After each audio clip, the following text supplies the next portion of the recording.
am discussing exercise 1C of simple pendulum, which is from the books of Selena Publications, and I am discussing question number. I am starting with the question number 11, right? So what is this question? Let us read it. Two simple pendulum A and B have lengths 1 meter and 4 meter respectively at a certain place. Which pendulum will make more oscillations in 1 minute? Explain your answer. Now see how we have to represent the answer. First you write all the quantities given in the question. Like they have given length of pendulum A is 1 meter, length of pendulum B is 4 meters. So we have written it. Then write the formula used. This is very important. Formula used, write it in a box. T is 2 pi under root L upon G. This is the step marking scheme of board.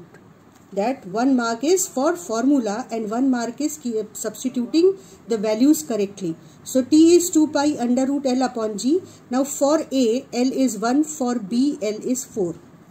We substituted it. After that, these three things, you write them together. Under root 1 is 1. In this expression, 2 pi upon under root g, इसमें भी एक साथ लिख लो और under root 4 को अलग करो. Under root 4 2 हो जाएगा. अब इन दोनों को देखो, क्या हम 2 पाई अपॉन अंडर रूट जी की जगह पर टी ए लिख सकते हैं? बिल्कुल लिख सकते हैं. तो यहाँ पर हो जाएगा time period of pendulum B is equal to 2 times time period of pendulum A. अब इंटरेस्टिंग क्या है बेटा? इंटरेस्टिंग बात यह है कि जिसका टाइम पीरियड ज्यादा है वो स्लो होगा. क्वेश्चन क्या पूछ रहा है कि 1 मिनट में कौन सा पेंडुलम ज्यादा ऑसिलेशन करेगा. तो जिसका time period T of pendulum B is greater than T of pendulum A, so B is slow. This implies that A will oscillate more in 1 minute, है ना. और दूसरा तरीका क्या है देखो, हम दोनों फॉर्मूले लिख लेते हैं. Time period of B is 2 pi under root L upon G, time period of A is 2 pi under root L upon G, और उसके बाद इसे डिवाइड कर दो. 2 पाई और अंडर रूट जी ये दोनों के कैंसिल हो जाएंगे and you will be left with under root 4. तो अंडर रूट 4 2 हो जाएगा और यहाँ से भी हमें ये पता चल जाएगा कि बी का टाइम पीरियड ए से डबल है, तो बी स्लो रेट से ऑसिलेट करता है. Then question number 13 is asking what is seconds pendulum. So learn from this name. Pendulum whose time period is 2 seconds is called seconds pendulum. Question number 14 is asking what is frequency of seconds pendulum. Short में लिखा है इसे, पर frequency of second pendulum पर question mark है. तो frequency will be 1 upon time period. Time period is 2 seconds. So frequency is 0.5 hertz. Right? Then question number 3 which is from multiple choice. Multiple choice का बाकी questions हम लोग discuss कर चुके हैं, इसको एक बार और देखेंगे. पर क्वेश्चन नंबर 3 मल्टीपल चॉइस का मुझे स्पेशली डिस्कस करना था. क्वेश्चन नंबर 3 ये length of seconds pendulum and they have given you option 0.5, 1 metre, 9.8 and 2 metres. तो लेंथ ऑफ सेकंड्स पेंडुलम कैसे निकालेंगे जरा देखते हैं. First we have written formula of time period 2 pi under root L upon G. You can see this formula is very important. कितना frequently use हो रहा है. इसके बाद इस पूरे फॉर्मूले को, इसका इक्वेशन को स्क्वायर करो. T square this is 4 pi square L upon G under root से बाहर आ जाएगा स्क्वायर करने पर. अब लेंथ चाहिए तो लेंथ को लेफ्ट साइड में ले गए और बाकी सारे टर्म्स राइट साइड में. तो राइट साइड में हो जाएगा टी स्क्वायर इंटू जी अपॉन 4 पाई स्क्वायर. अब वैल्यू सब्सटीट्यूट करो. टी की जगह पर 2 सेकेंड रखेंगे तो ये 4 हो जाएगा. जी अप्रोक्सीमेटली 10 मीटर पर सेकेंड स्क्वायर ले लो, ये 4 और ये पाई स्क्वायर. पाई की वैल्यू 3.14. तो लेंथ की वैल्यू कैलकुलेट करोगे तो ये आती है 1.01 मीटर. तो हमारे एक ऑप्शन में 1 मीटर ऑप्शन है, तो वो हमारा करेक्ट ऑप्शन हो जाएगा. और हमें ये बात याद रखनी है कि seconds pendulum is that pendulum whose time period is 2 seconds and whose length is approximately 1 meter. अब आ जाओ न्यूमेरिकल्स वाले सेक्शन में और इसमें क्वेश्चन नंबर 1 देखो. A simple pendulum completes 40 oscillations in 1 minute. Find its frequency and time period. Simple सा question है. Time of 40 oscillations is 1 minute. That means 60 seconds.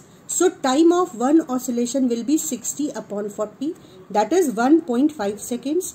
तो time period तो हो गया 1.5 seconds और frequency is 1 upon t. We know that frequency is 1 upon time period. That will be instead of 3/2 it will be 2/3 और उसका answer होगा 0.67 Hertz. Next question is question number 9. Question number 9 is saying how much time does the bob of a second's pendulum take to move from one extreme of its oscillation to the other extreme. Interesting question है और जब हम इसको समझ रहे थे simple pendulum को तब मैंने इसको एक जगह पर स्पेसिफिकली इसीलिए एक्सप्लेन किया था. अब देखो time period of seconds pendulum 2 second से हमें पता है और हमें यह भी पता है कि सिंपल पेंडुलम के एक ऑसिलेशन को हम 4 इक्वल पार्ट्स में डिवाइड कर सकते हैं. मीन पोजीशन से एक्सट्रीम पोजीशन तक जाने में वो एक टाइम पीरियड का 1/4 पार्ट लेता है. एक्सट्रीम से मीन पोजीशन में वापस t/4 टाइम लेता है. मीन पोजीशन से दूसरे एक्सट्रीम तक जाने में फिर से इक्वल t/4 सेकेंड्स लेता है और एक्सट्रीम से वापस मीन पोजीशन पर आने में फिर से t/4 सेकेंड लेता है. यानी अगर टोटल जर्नी एक ऑसिलेशन की t सेकेंड्स है तो इक्वल टाइम में वो O से A जाएगा, A से O जाएगा, O से B जाएगा और B से वापस O आएगा. यानी कि टाइम पीरियड एक पोजीशन से दूसरी पोजीशन तक मीन से एक्सट्रीम तक जाने में t/4. तो pendulum takes time t/4 that is 2/4 that is 1/2 second from going O to A. Similarly, half seconds it will take from going A to O and half second when it will go from O to B and half second when it will go from B to O. तो अब question क्या पूछा है देखो कि time to go from one extreme to other extreme. तो A से O जाने में उसको हाफ सेकेंड लगेगा और O से B जाने में फिर से हाफ सेकेंड लगेगा. तो एक एक्सट्रीम से दूसरी एक्सट्रीम तक जाने में उसको टोटल 1 सेकेंड लगेगा. अब क्वेश्चन नंबर 8 भी इसी कॉन्सेप्ट पर बेस्ड है. देखो it takes 0.2 second for a pendulum bob to move from mean position to one end. What is the time period of the pendulum. तो अब तो ये हमारे लिए बहुत सिंपल होना चाहिए. हमें पता है कि मीन पोजीशन से एक्सट्रीम पोजीशन तक जाने में पेंडुलम को t/4, जहां t क्या है time period of the pendulum, t/4 seconds लगते हैं. तो हम कहेंगे कि time taken in moving pendulum from O to A is t/4. तो t/4 is equal to 0.2 second. तो t सेकेंड्स यानी टाइम पीरियड क्या हो जाएगा 4 times into 0.2 that is 0.8 seconds. Simple answer. तो नेक्स्ट क्लास में हम लोग अब पेंडुलम से रिलेटेड 2 एक्सपेरिमेंट्स को समझेंगे.